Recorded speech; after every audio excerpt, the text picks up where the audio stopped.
নমস্কাৰ আজি বিজ্ঞানৰ যিখন প্ৰশ্ন পেপাৰ ফাদিল হৈছিল সেই প্ৰশ্নসমূহ লৈ আহিছোঁ প্ৰথম প্ৰশ্নটো হৈছে এই ধৰণৰ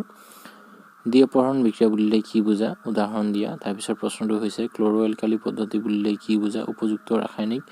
বিক্ৰিয়া সহ উত্তৰ দিয়া তাৰ পিছৰ প্ৰশ্নটো হৈছে প্লাষ্টাৰ অফ পেৰিছ কি হয় প্লাষ্টাৰ অফ পেৰিছৰ পৰা কিদৰে জিপছাম উৎপন্ন কৰা হয় ৰাসায়নিক বিক্ৰিয়া লিখা তাৰ পিছৰ প্ৰশ্নটো হৈছে লেড নাইট্ৰেটক তাপীয় বিয়োজন কৰিলে কিয় মুগা বৰণীয়া ধোঁৱা নিৰ্গত হয় উপযুক্ত বিক্ৰিয়া সহ কাৰণ দৰ্শোৱা তাৰ পিছৰ কুৱেশ্যনটো হৈছে লিথিয়াম ছডিয়াম পটাছিয়াম ৰুবিডিয়াম আৰু চিজিয়ামৰ ভিতৰত কোনটো মৌলৰ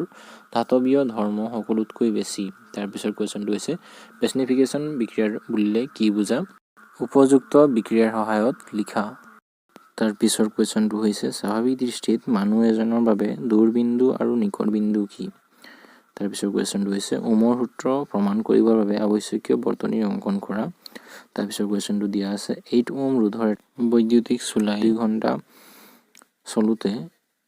মেইনৰ পৰা 15 এম্পিয়াৰ প্ৰবাহ লয় চুলাটোত তাপ উৎপন্ন হোৱা হাৰ উলিওৱা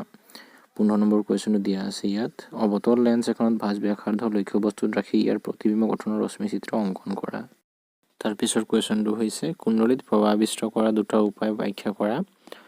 তাৰপিছৰ কুৱেশ্যন আমি শক্তি বিকল্প উৎস কিয় বিচাৰোঁ পৰিস্থিতি তন্ত্ৰত বিয়োজকৰ ভূমিকা কি তাৰপিছৰ কুৱেশ্যনটো হৈছে আমি আমাৰ সম্পদৰাজিৰ কিয় ব্যৱস্থাপনা কৰিব লাগে তাৰপিছৰ কুৱেশ্যনটো দিয়া আছে স্বপোষী আৰু পৰপোষিত পুষ্টিৰ মাজত পাৰ্থক্যসমূহ দৰ্শোৱা সংযোগী পথ বা চাইনেপছ বুলিলে কি বুজা তাৰপিছৰ কুৱেশ্যনটো কোনো এটা জীৱৰ বাবে ৰেণুৰ দ্বাৰা ঘটা প্ৰজনন কেনেদৰে উপকাৰী হ'ব পাৰে তাৰ পিছৰ কুৱেশ্যনটো প্ৰজাতি শব্দটোৰ দ্বাৰা তুমি কি বুজা নতুন এটা প্ৰজাতিৰ উৎপত্তিৰ বাবে কি উপাদানে অৰিহণা যোগাব পাৰে বুলি তুমি ভাবা তাৰ পিছৰ কুৱেশ্যনটো তাপ বিজাৰণ আৰু দগ্ধীকৰণ হ'ল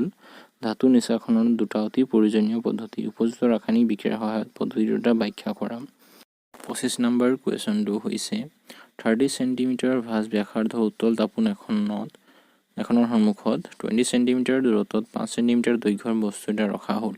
প্ৰতিবিম্বৰ অৱস্থান ইয়াৰ প্ৰকৃতি আৰু আকাৰ নিৰ্ণয় কৰা তাৰ পিছৰ কুৱেশ্যনটো দিয়া আছে এটা বায়ু কোপৰ বৰ্ণনা দিয়া আৰু তাৰ কাৰ্য ব্যাখ্যা কৰা অত্যাধিক পৰিমাণৰ শোষণ গেছৰ বিনিময় ঘটাব পৰাকৈ মানুহৰ হাঁওফাঁওৰ বিনিময় ক্ষেত্ৰখন কিদৰে সজ্জিত হৈছে এইখনে আছিল ভাইৰেল হোৱা কুৱেশ্যন পেপাৰখন ভিডিঅ'টো শেষলৈকে চোৱাৰ বাবে ধন্যবাদ